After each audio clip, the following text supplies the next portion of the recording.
here we are. All right, now I'm about to get to the meat of the show here. Yeah, I'd start over because I forgot to record. Whoopsie.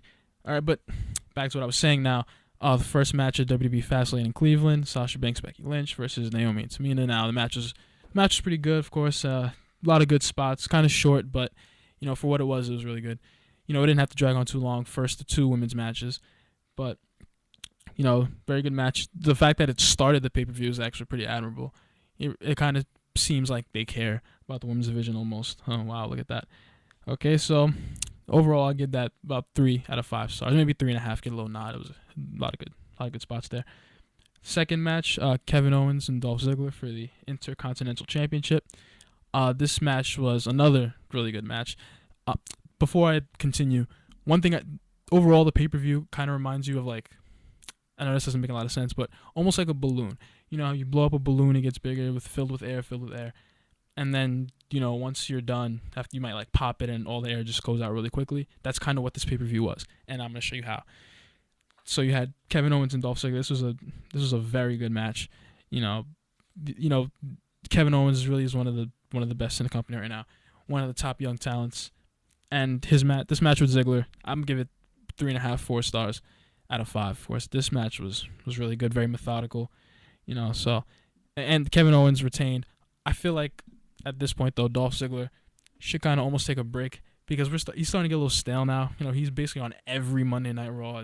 He's never not on Raw, and I'm almost kind of tired of seeing him.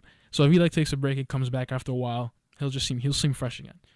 But overall, the match is really good. All right, so then we have the third match, which was the Wyatt family against Kane, Ryback, and the Big Show. Now this match I was not looking forward to this match at all. They just basically took some big guys, old and young, Kane and Big Show being old, and Ryback being kind of young, and basically had him go up against the Wyatt family, in which Bray Wyatt was not actually in the match. He was just on the side, sitting by the announce table just watching.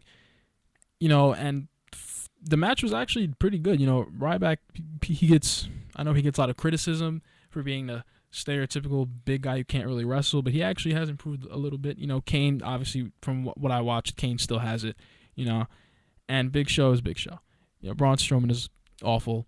Luke Harper's the second best member of that group ever going. He's not great either. And for some odd reason, the Wyatt family actually lost. Booking-wise, that didn't really make a lot of sense. I was going to give that match maybe about 3 stars, but just because of the result, I'm going to give it about 1.5 stars. And also, forgot to mention, the finish was completely botched. Ryback was going in for his finisher, the shell shock, and he completely messed it up. I didn't even know it was a shell shock until I saw a replay, and it looked like he was trying to do it. It was completely botched. So, because of that, 1.5. All right, so then fourth match, this was the Divas Championship match. Brie Bella versus Charlotte.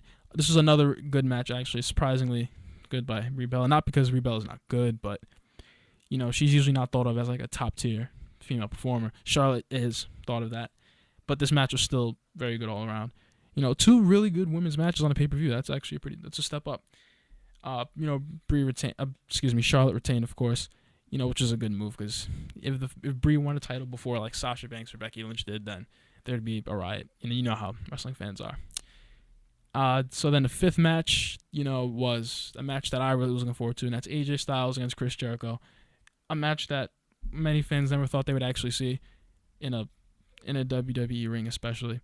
This match, just like the first two, excellent. It almost looked like Chris Jericho might have tried to break Styles' neck, but other than that one spot, excellent match between 2 excellent performers.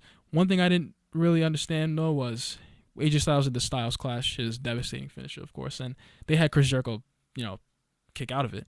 And usually that doesn't happen. From what I heard, that's only happened twice, and I was in Japan. His last 2 matches before he left to go to the WWE or Ring of Honor, one of them. And that's pretty heavy. I understand it's Jericho. If you're gonna have one person kick out of it, Jericho would be the one, because he's one of the best in the world as well. But still an interesting choice. But AJ Styles still ended up winning. He made Jericho tap out to the calf crusher, another one of his devastating moves in his arsenal. He's one of the best in the world for a reason. Okay, now remember earlier when I said that this pay per view is kind of like a balloon almost. This is the point where the air started to get sucked out of the event, and it just started to go downhill. The sixth match made absolutely no sense whatsoever.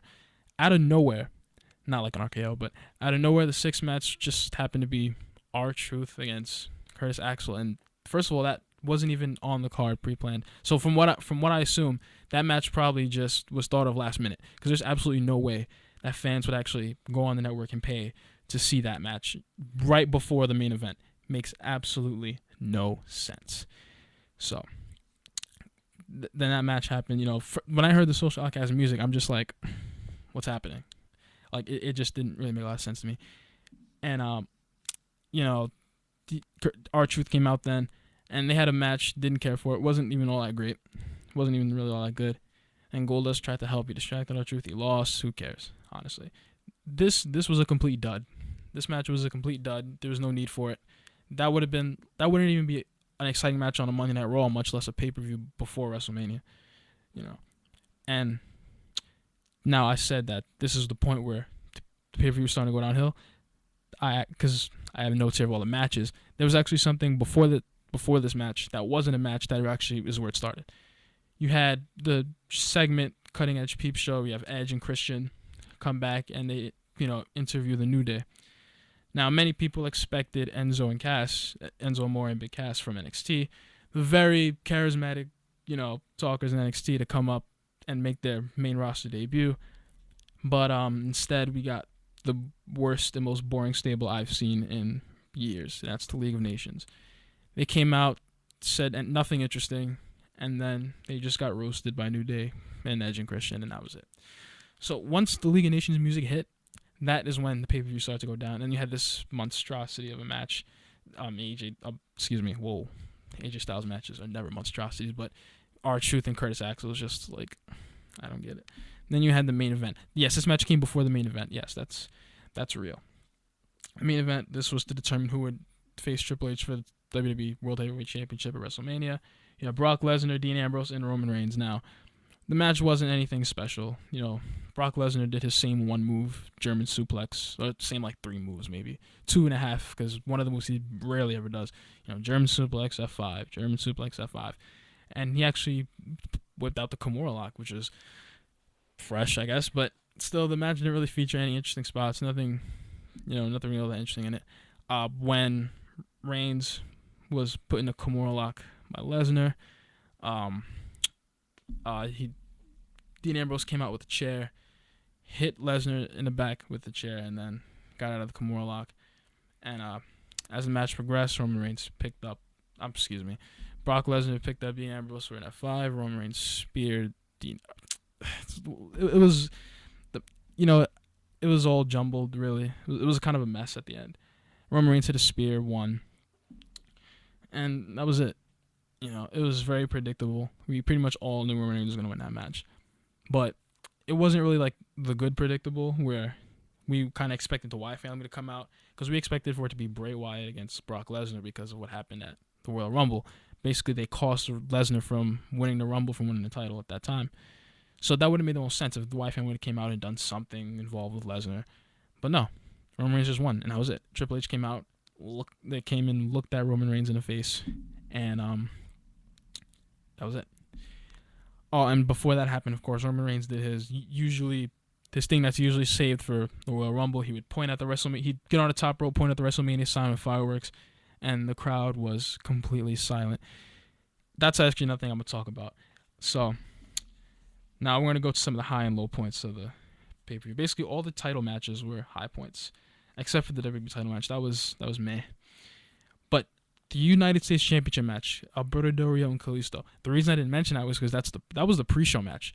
That match was really, really good. That was an excellent match. And it was the pre-show match, which kind of, I don't understand what the point of that booking is. You're going to have this match for a championship, I remind you, on the pre-show for free, when people are going to have to pay to watch Curtis Axel and R-Truth before the main event. That makes no sense to me. And considering the fact that it was a 2 out of 3 falls match, meaning It was a special stipulation. You're not gonna have a special stipulation match as a pre-show. Pre-show matches should be like tag team matches or singles matches between two like lower mid card performers, not a U.S. title match, and a very good one at that. So that was the match itself was a high point. The booking of it wasn't. Intercontinental Championship match was great. The women's matches were both really good, and the Wyatt family. The match itself with the Wyatt family and going up against Kane, Big Show, and Ryback. The match itself was good. The result didn't like it, and of course you had the AJ Styles, Chris Jericho match, excellent of course. Now some of the low points. The main event was very, very, very anticlimactic. It was just, like, okay, Roman Reigns won. Like, we expected that. Anything else gonna happen? Nope, nothing happened. So it was pretty much predictable. The ending was pretty much predictable. That was a really low point. Another low point was the match before that one. Completely unneeded, completely unnecessary. A match that no one cared about. I didn't care about. And that was, Curtis Axel against R-Truth. Made no sense. Terrible show booking by the WWE. It just honestly mystifies me why they do that. Then you have the actual interview segment with Christian and Edge and New Day. That could have had so much potential to be extremely entertaining, and it was until the failed group of the League of Nations just came out and ruined it, sucked the air out of all the Quicken Loans Arena, sucked the air all out of it. The Wyatt family losing also didn't make a lot of sense, because now what are they going to do at WrestleMania? Who's Bray Wyatt going to fight at WrestleMania? He's not fighting Lesnar, which everyone wanted, although Dean Ambrose fighting Lesnar was also, I guess, a good consolation prize. But Wyatt now has no opponent. Where WrestleMania is on April 3rd, we're about 4 weeks away, and we don't know who his opponent's going to be. They have to find an opponent for him, because he almost looks lost out there. And now I'm going to talk about Quicken Loans Arena itself. Now, Fastlane was in Cleveland, Quicken Loans, like I mentioned, and the crowd was absolutely awful. This, you don't normally think about the kind of part that the crowd plays in a WWE show, or a professional wrestling show in general, but once the crowd is bad, this really proves it, because the crowd in Cleveland was awful. They were dead. They were quiet. Not many reactions. The biggest pop of the night came when Lesnar had his entrance for the final event, and that lasted about 2 seconds, and then the crowd was quiet again. Seriously, it was one of the worst crowds that I've ever seen on Raw, on a pay-per-view, anything. And thank goodness that this is over, because take a look at the crowds that are going to be on the road to WrestleMania. Some of the most boisterous, loud, passionate crowds in wrestling. They're going to be in Barclays Center in Brooklyn. They're going to be in Chicago, which is always known to be, have a lot of hardcore fans. It's going to be in Philadelphia. Those 3 places right there, when it comes to the U.S., those are the 3 most hardcore wrestling fan bases. And they are usually the most boisterous and the loudest. And if they don't like you, they will show you that they don't like you. So, that is that. And also, there's going to be another thing. And also another thing, Roman Reigns, he just can't be liked. They tried this last year at Royal Rumble. He pointed at the WrestleMania sign at the end. He was booed out of the building. Then they tried it here at Fastlane, and he wasn't necessarily booed. There's just no interest.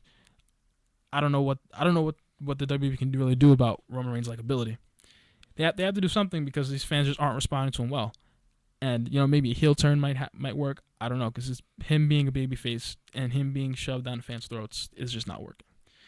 So they need to figure something out quick, because there's another match that's going to be happening at WrestleMania that more people are going to care about than a match that's going to determine who the champion is going to be, which is saying something about Roman, or just about the way that he's being booked. But that will be on a later segment. So when we come back, we will talk about the Monday Night Raw following Fastlane.